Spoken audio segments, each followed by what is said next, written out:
historian for many years, starting in what, 2000? 2000. Wow. And was history in your DNA?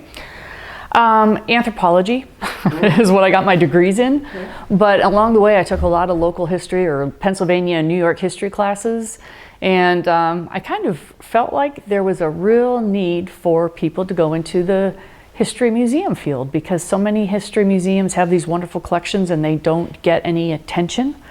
And so I kind of was drawn to history through the museum aspect. So a little bit about your background.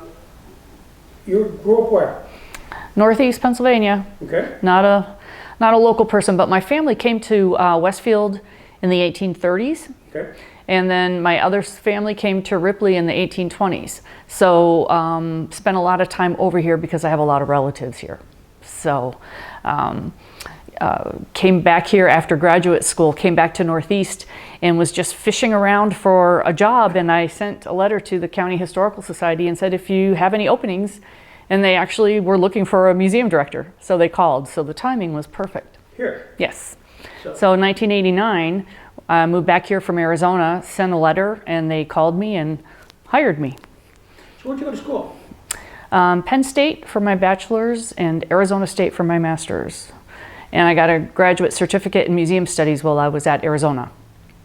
So that's what I thought I would like to do. And I, just been in the history thing ever since. So the life arc, you're ultimately, start here, and this is Westfield where we're doing this interview right now. How long were you here? I was here 8 years. Okay. And in that time I was going to the courthouse to do research for things related to the museum. And Sandy Sopak got elected and was passionate about preserving records. And had some conversations with her about starting an archival program at the county. And so she kind of made that happen and hired me as a consultant to start a records program for the historical records.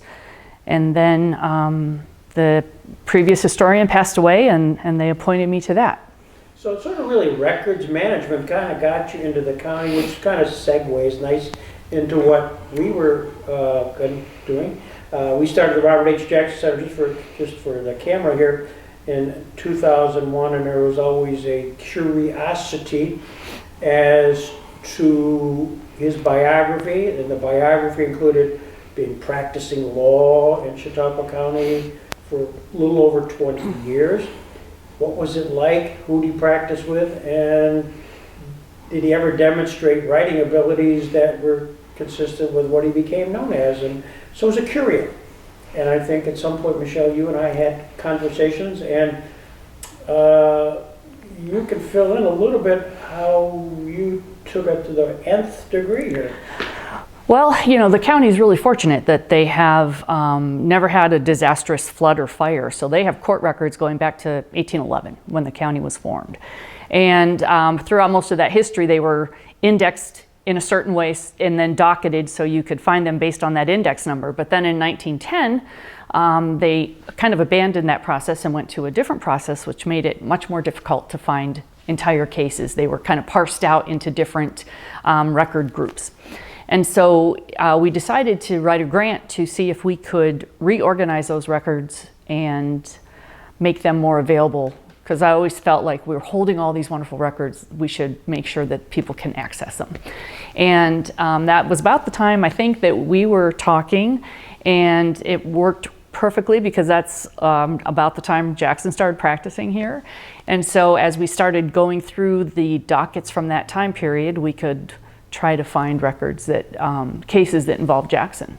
So that's what we basically were doing as we were doing this grant to process all of the case records. We were also looking for things that had Jackson's involvement.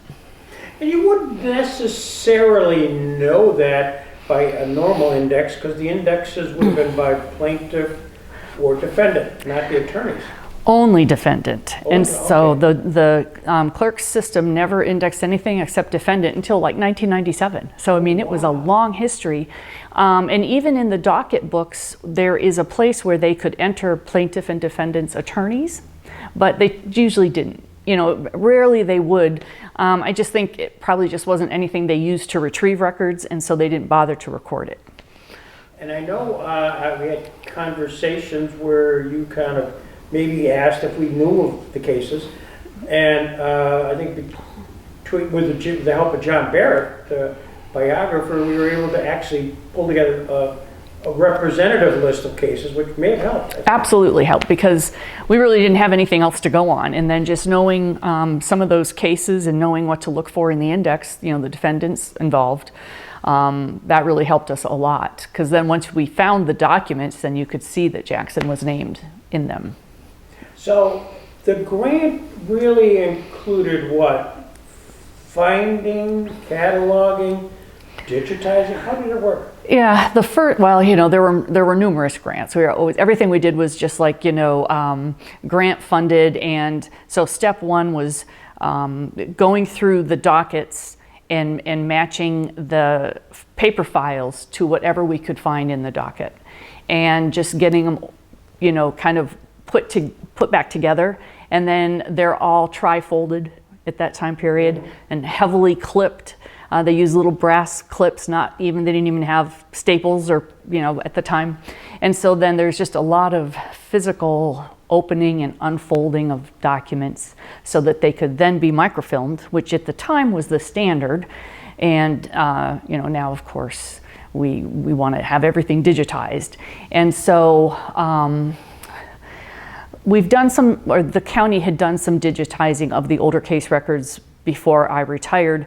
I'm not sure if they got all the way back to 1910, but it's kind of a long process, and you have to do it piece by piece and step by step. And in doing that too, we were trying to let folks know that whatever we had got done, so that if anyone was looking for a case record at that time, we could provide them access. And I think, Michelle, correct me, but I think we might have had some summer interns at the Jackson Center that may have found its way towards you. Yeah, absolutely. There were several folks that came through the Jackson Center, and they spent the summer, looking through the docket books, and then also helping us to kind of remarry those pieces of each case together again. So yeah, it was incredibly helpful to have those interns. It went up on appeal. Yes. The appellate division, you had to send the files, which are the pleadings, and then a brief. And it's the brief where you could have some creative writing. Yeah, and I don't think there were very many of those. I don't think there were many. But so for a lot of the cases, often you hope that maybe a transcript was filed from the proceedings, and it doesn't happen very often. I don't think it's required, so in most cases they don't bother to produce them. Right. Did you have a sense of when finding some of those Jackson stuff? I know that was probably baked within your application to the grant, saying we want to do the records, which include Justice Jackson. Is that part of it? Yeah, I think, when you write a grant to the state archives, you always kind of have to, you want them to feel your pain. You want them to really understand the issue, the problem that you have, but then you also need to assure them that you have a solution, that you do have, that you know what you're doing. And so using the names of prominent people always helps justify your projects. So yeah, we always tried to really make them think it's, a dire situation, but that we know how to fix it. So. Okay. Did you ever read it? Ever read any of Jackson's stuff? Do you remember looking at it? There were a couple that that just kind of piqued my interest, and we talked about one the other day, and it had to do with a farm, and then a pollution issue, and so that one was interesting, and I read a bit of that, and then I almost think, and maybe I'm wrong, and you can tell me if I'm wrong, that he had something to do with the Fort Beardsley trial. Yes. And I remember that one because people would ask us about that periodically. Both of those, and I think I was able to send to you a video of a presentation on the Forbes case. Mary D. Martocci actually got out whatever files we had, and I think part of that was from the Forbes family gave us the files too. So she did the presentation. It was a CLE, and so I think I sent that to you so you could... You did, yeah, and some wonderful photographs of the farm and everything, yeah, so that's a really wonderful bit of research there. Was it your son that's done it working? Yeah, they, at the BPU, they found some old records, and it told them why they treat the water certain times of the year. Oh, really? And it was kind of, funny that he was saying to me, do you know why this happens? And I said, I think there was a court case pertaining to that. So we've had a conversation about it. Well, it's always good to have the legislature understand the importance of the records that you're trying to preserve. And so it would be a great educational tool to help the legislature understand the volume of records that the clerk holds. But is it cataloged? If typed in Robert H. Jackson, does it kind of jump out and say, all right, here's the 10 cases or the 10 files? Or I believe when we were digitizing those that we included Jackson's name as the attorney for the plaintiff or defendant, whichever side he was on.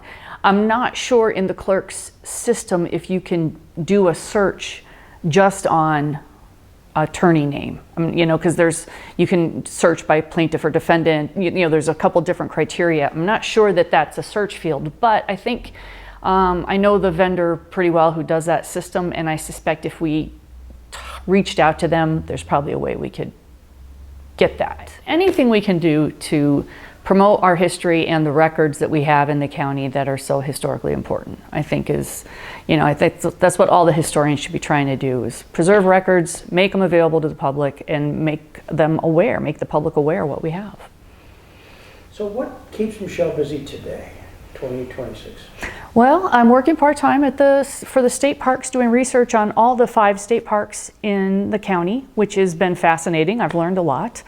So that's. And what are the 5? So there's Midway, Long Point, Lake Erie, Barcelona Lighthouse, and Sunset Bay Marina.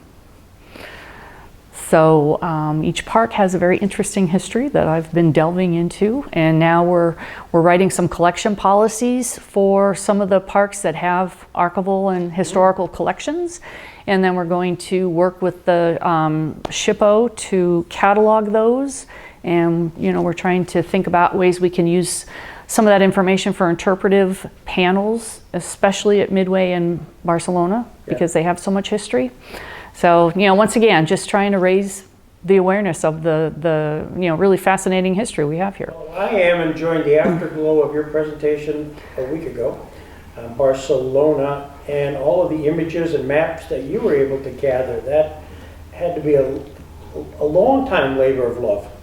Well, it's you never know where you're going to find something, and so by looking at some of the shipwreck associations, the Great Lakes Historical Association, the National Archives, there's a lot of different places where I've found bits and pieces, and it's always a real treat when you just come across something like that. So yeah, we really kind of tried to just find anything at all that was out there. There's these wonderful weekly listings of every ship that came in and every ship that left. So what an amazing, yeah. So it's just, and the Holland Land Company records too, I should mention those that have been filmed. Those have been a real treasure trove. So yeah, got to preserve all those records. Digitize them. Well, thank you for all that you do, and thank you for spending the time today. And